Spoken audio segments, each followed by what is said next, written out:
For my birthday, my parents sent me a gift box. My husband looked at it and said, "Don't open it." I asked, "Why?" "Can't you see it?" I looked closer and froze. I didn't open it. I did this instead. 30 minutes later, police were at the door. I'm not a big birthday person. I don't throw parties. I don't post dramatic selfies with 34 and thriving. Honestly, I forget it's my birthday until my husband buys me a chocolate bar and makes a dumb joke about being married to a mature woman now. That's enough celebration for me. So when my phone rang the day before my birthday, and my mom was on the line sounding like someone had injected syrup directly into her carotid artery, I already knew something was off. "Oh, sweetheart, we sent you a little surprise. It should arrive right on time." Right on time. Like my parents had ever been on time for anything that didn't involve my sister. Still, I played along. I said, "Oh, okay. Thanks." She giggled. My mom doesn't giggle. "It's nothing big," she said. "Just a token of our love." That's the moment I should have known. Not because of what she said, but because she said love and didn't immediately follow it with a reminder that I'm too sensitive. But you want to believe, even after 34 years of crumbs, even when you've trained yourself not to expect anything. A stupid part of me went, maybe it's real. Maybe they're trying. They weren't. Anyway, it's my birthday. My husband, Jason, makes me pancakes and lets me drink coffee in bed while he handles a work call in the other room. It's peaceful, comfortable. And then the doorbell rings. A medium-sized cardboard box is sitting on the mat. No ribbon, no gift tag, no glittery happy birthday Amanda balloon, just a box. Plain brown, printed label, taped like it was packed by a robot. Jason picks it up, carries it into the kitchen, sets it down. Then he stares at it like it might grow legs and run. I say, "That's from my parents." He doesn't say anything. "Mom called yesterday, said they were sending me a gift." Still nothing. Then, "Don't open it." I laugh. "Why, you think it's cursed?" Jason doesn't laugh. He nods at the label. So I look. Really look. No handwriting anywhere. Not on the label, not inside the seams. Just a printed shipping tag with my name and address. The return address? A P.O. box. Not their street. Not even their city. I start to feel a little cold. Jason steps closer and taps the edge of the box with one finger. "There," he says. "Do you see it?" I lean in. My heart trips. Then it stumbles. Everything inside me goes still. Not fear exactly. Not yet. Just dread with a familiar face. I don't say a word. Neither does Jason. He just steps back again, slowly, quietly. And that's when my phone rings again. It's my mother. Jason looks at the screen. I look at him. I swipe to answer and hit speaker. "Sweetie, did it arrive?" I pause. Jason doesn't move. My thumb hovers over the end call button, but I don't press it. "Yeah," I say. "It came." "Did you open it?" I glance at the box. "Yeah," I lie. "I opened it. It's beautiful. Thank you. Oh, sweetheart, we just wanted to remind you how much we love you. You're our girl. Don't ever forget that." My stomach drops, because my mom has never said that. Not when I graduated, not when I got married, not when I cried on her couch after a miscarriage 2 years ago. Jason looks at me. I shake my head slightly. "Well," she says, all sing-song, "we just thought you deserved something nice. You're so strong. You always have been." She hangs up. I don't say anything for a while. Neither does Jason. The box sits between us like it's watching. "I hate how nice she was," I say finally. I know, Jason says. She only calls me sweetie when she's about to lie. I know. And they never send gifts. Not even at Christmas. Remember that one time they gave my sister a Peloton and me a scented candle from the gas station? Jason laughs. I think the candle was used. I think it was expired. We stand there a while longer. I want to throw the box out the window, but also set it on fire. Which is sort of contradictory, but so is my family. Eventually, I sit down. Jason makes tea. The box stays on the counter. We don't open it. We don't even touch it again. It just sits there, taking up space, saying nothing, saying everything. 30 minutes later, there's a knock at the door. It's not a neighbor. It's not Amazon. It's a uniform. Are you Amanda? I nod. We've received a report about a package delivered to this address. Do you mind if we come in and ask a few questions? And that's where I'll stop for now, because the box is still there, and so is everything that came with it. To understand how we got here, you need to understand my life. Or at least, you need to understand Ellie. Ellie's my younger sister. Younger by 3 years, but lighter by about 1,000 emotional pounds. If I'm duty, she's delight. If I'm the one who remembers everyone's birthdays, Ellie is the one who just can't deal with that kind of pressure right now. She was the golden child, not in a sparkly, overachieving way, more like in a let's not make her upset kind of way. She cried easily. That was her power. I didn't. That was my mistake. I think I was 8 the first time I took the blame for something I didn't do. We had this hideous vase in the hallway, dark green, ceramic, probably worth $12, but treated like the crown jewel of the family estate. One day it shattered. Loud crash, big mess. Ellie was standing over it, bottom lip trembling like a cartoon. I remember walking into the hallway and just knowing what was about to happen, like a reflex. When Mom showed up and started yelling, Ellie pointed at me. Amanda did it! Just like that. No warm-up, no eye contact, just betrayal, clean and cold. I hadn't touched the stupid thing, I hadn't even walked past it. But I said nothing, because I was older, because she was crying, because I knew how this movie ended. Mom looked at me and sighed like I was a disappointing puzzle she couldn't put back in the box. Well, you're the big sister. You should have been watching her. I got sent to my room. Ellie got a popsicle. And that was that. Another time, I think I was 12, Ellie borrowed my favorite sweater, wore it to school, got paint on it during some creative moment in art class, and then blamed me for not telling her it was special. Mom just nodded like that made sense.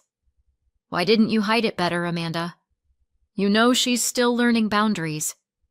That sweater had been a gift from my grandmother. Ellie never apologized. She said I overreacted, then cried, then got ice cream. And I learned again. Truth doesn't get you comfort. Tears do. By the time we were adults, we weren't so much sisters as 2 people who grew up in the same house and tried to keep the peace whenever our parents were in earshot. Ellie didn't go to college. She did a yoga certification, sold essential oils for 3 months, made a spiritual art Instagram that was actually just reposted Etsy screenshots and photos of her holding coffee mugs on beaches. Somehow, none of it ever failed. It just evolved. That's what my parents said. She's finding her way. She's got such a creative soul. Not everyone fits the mold, Amanda. Which is hilarious, because I never wanted Ellie to fit the mold. I just wanted her to pay back the $600 she borrowed to launch her failed bath bomb line. But I didn't say that. I just watched from a safe emotional distance as she failed upwards with my parents cheering in the background. About a year ago, I got a call from Mom. She wanted to take me to lunch. Just me. She said it like a treat, like I should be grateful. We met at this farm-to-table place she always pretended to love but secretly called overpriced. Ellie was already there, sipping a kale smoothie and looking like a discount lifestyle blogger. They were friendly. Too friendly. We ordered. Small talk. Then Ellie hit me with it. So, I was wondering, would it be okay if I used your name and address for something, just for a business account? For this little art thing I'm working on, it's not shady or anything, it's just easier because I'm kind of between leases and you're so stable. That word, stable. It always meant the same thing. Boring, predictable, easy to pin things on. Mom jumped in. We just thought it made sense. You're good with paperwork, and it's just temporary, really. I didn't get angry. I didn't even hesitate that long. I just said, no. Calm. Quiet. Absolute. Ellie blinked. She smiled too quickly. Okay. Wow. That's okay. Lunch ended early. After that, the freeze-out started. Not dramatic, just gradual, colder, drier. The Christmas invite got lost. My dad sent a passive-aggressive email about not supporting family projects. Ellie unfollowed me on Instagram. I didn't even notice until a friend pointed it out. I told myself I didn't care, but I did. I think a part of me thought they'd come back around, that they'd respect the boundary, that saying no wouldn't make me the villain. Instead, they just moved on without me, which was honestly fine. Quiet is better than chaos, and I've built a pretty peaceful life. A quiet house, a kind husband, no one screaming, no one crying on command, no vases smashed in the hallway. But when that box landed on my doorstep, on my birthday of all days, something in me knew. This wasn't random. They weren't being kind. They were being careful. Jason tapped the edge of the box. There. Do you see it? I leaned in. My heart tripped. Then it stumbled. It wasn't just the label. It was everything. The font, the plastic wrap, the barcode alignment. The kind of details you only notice when you've seen them up close before. And I had. A year ago, we'd stopped by Ellie's apartment, me and Jason, to return some dishes. She was knee-deep in packing peanuts and calling it inventory. Her hallway looked like a warehouse. Boxes everywhere. Sealed the same way. Same logo. Same gloss. Same smell. Like varnish and melting glue. She'd laughed when I picked one up and told me to put it down. The supplier's strict, she said. They track who opens what. She called them strict. Not careful. Not expensive. Strict. And now that same supplier had sent a box to me, directly, with my name on it, not repackaged, not recycled. A new label, new seal, new box, from them to me. Jason didn't say anything else. He didn't have to. This wasn't a gift they sent using an old box. This was a shipment, a deliberate one, the kind Ellie never lets anyone else touch. And somehow, it landed on my kitchen counter. I didn't speak, because there wasn't a single thing I could say that didn't taste like betrayal. After I saw the packaging, I already knew. Then came the call. My mother, syrupy and soft, asking if I'd received our little gift. I told her yes. Told her I opened it. Told her it was beautiful. I hadn't. Jason stood next to me in the kitchen, arms crossed.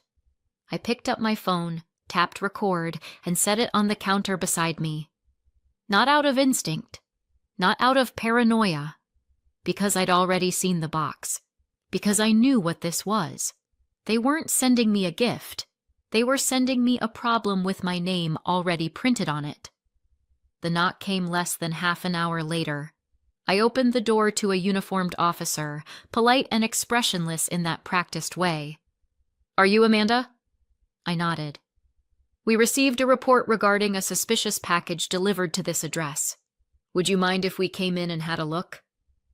Jason stepped into view behind me. I opened the door wider. "Sure," I said. The box was still on the counter, unopened. Same taped edges, same weight I hadn't been able to shake since it arrived. I gestured toward it. "That's the one," I said. The officer walked over, looked it over like it might move. His partner stood just behind, eyes scanning the kitchen like we might have a warehouse tucked under the table. "It was addressed to you?" he asked. "Yep. Birthday present. From my parents." "You've opened it?" "No." He nodded once. "Would you mind if we opened it?" "Go ahead." They were methodical. Gloves, box cutters, everything by protocol. The flap peeled back with a dry sound. Inside, bubble wrap, decorative pieces, the kind of soulless things people overpay for when they want to look cultured. A few little figurines, a certificate of authenticity, and a shipping slip with my name, of course. One officer scanned a QR code on the bottom of a piece. He glanced at his partner. They exchanged a look I couldn't quite read. "Do you know what these are?" the first one asked. "I mean, they look like art. Kind of," I said. "Do you know where they came from?" I shook my head. "I told you, my parents sent it to me as a gift." "Do you have proof of that?" I picked up my phone and played the recording. My mother's voice came through, bright and hollow. "Did you get our little gift? We just wanted to show you how much we love you. You're our girl." I stopped it there. It was enough. The officer nodded. "We're going to take this with us. You're not being charged at this time, but this shipment matches materials in an active investigation." I gave a tight smile. "No problem." They boxed it back up like it was a biohazard, thanked me again, and walked out the front door with Jason trailing behind them. I sat down at the kitchen table. My coffee was still warm. That felt offensive somehow, like the universe was trying to suggest everything was normal. 3 hours later, my phone rang again. I didn't check the number. Didn't need to. I answered. My mother's voice was no longer soft. "How could you?" I didn't respond. "You told the police it was Ellie's?" "I told them who sent the package," I said. "You did? You know what this means for her." "Yes, I do." "You could have kept your mouth shut. You could have said it was a mistake. You called me. You checked to make sure it arrived, and then you tipped them off. We didn't have a choice. You always have a choice. If they found it at your place, it would have ended there. Quiet. Contained. No one else gets hurt. So you sent stolen goods to my house, in my name, and hoped I'd be dumb enough to open them?" Silence. Then my father's voice came in, low, measured. "We thought they'd seize the items and move on. We didn't think they'd trace it back this far. But you thought they'd trace it to me. Amanda, you're stronger. You've always been stronger. She used my name. You used my house. Ellie's not built for this. And I am? You don't have kids. You'd bounce back." There it was. That was the reason. That was always the reason. "You've always been the cold one," my mother said. "And now, look what you've done." I didn't answer. I ended the call. Jason came back into the room, a cup of tea in each hand. He set one down in front of me and didn't ask anything. I looked at the counter. The space where the box had been felt like a scar. "They really thought I'd open it," I said. Jason sat down across from me. "They really did," he said. And that was all there was to say. A week after the police took the box, the detective called me again. I was halfway through a bowl of cereal. Jason had just left for work. The sun was doing that nice warm window thing. You know, when things feel like they might be okay again. Then my phone lit up. Unknown number. Of course. "Amanda, do you have a few minutes?" "Sure, why not? Burn it down before breakfast." We need to confirm something. Your name appears on multiple documents related to the business your sister operated. Have you ever registered a business under your name? No. Have you ever listed yourself as a co-owner or manager for any company tied to art sales, resale platforms, or international supply chains? I actually laughed. I once tried to sell a bookshelf on Facebook Marketplace. That's as far as my entrepreneurship goes. He didn't laugh, not even a pity chuckle. There's a digital signature filed with your name and a business email address attached to a now suspended account. Let me guess. Amanda Weller 73 at sketchyartmail.com? It ends in designs. Of course it does. Would you mind looking at the digital signature? He sent it over. It took about 3 seconds to confirm what I already knew. It wasn't mine. I mean, it was my name, sure, just not in my handwriting, like someone tried to imitate it after glancing at the back of a birthday card once. Is that your signature? No. Do you recognize this email? No. Could your sister or parents have had access to any of your old documents? I paused. Yes, years ago. Tax stuff. ID copies. I used to trust them. That was the last time I said that sentence out loud. Past tense and everything. He walked me through what they'd found. Or tried to, anyway. My brain turned some of it into static. A business license filed under my name. My old address listed as the official return center. Digital trail pointing back to Ellie's devices. Supplier contracts, payment links, and a full-blown fake email account pretending to be me. You've technically been listed as a silent partner for over a year, he said. I wanted to say something sharp, something clever, but all I managed was, of course I have. He asked if I'd be willing to provide a written statement confirming that I never authorized any of it. I said yes. I sent it over that afternoon. I even included a copy of my actual signature for comparison, just in case anyone needed help playing Spot the Fraud.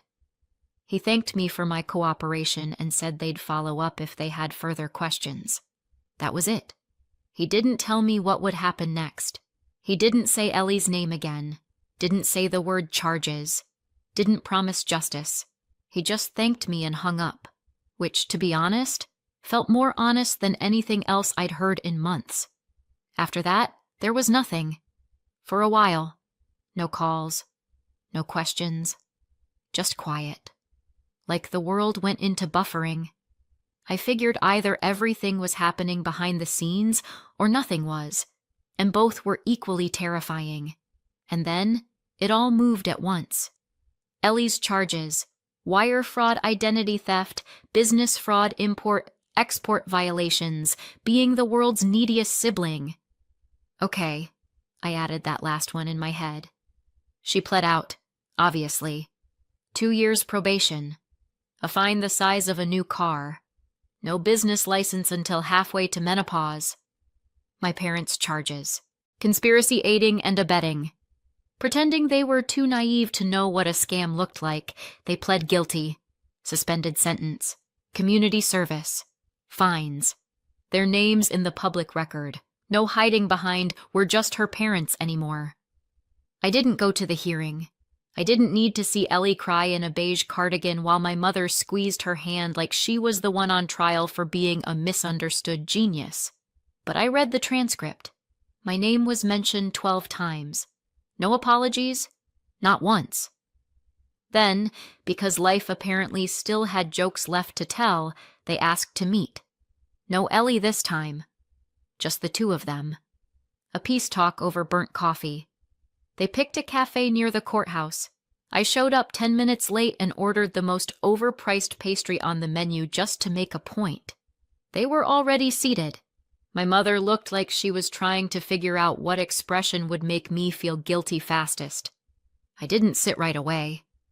We didn't know she used your name, she said. You didn't ask either. She said it was just for shipping. Yeah, because that's how fraud works. You just ship it somewhere new and hope no one asks questions.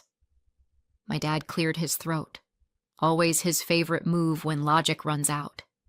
We thought it was just temporary. She said you wouldn't mind. She also said I'd opened the package, remember? Turns out she says a lot of things. We didn't think it would go this far.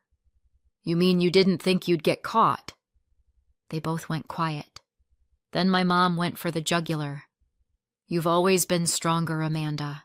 You don't have kids. You don't have anyone relying on you. We thought you'd be able to recover. And there it was.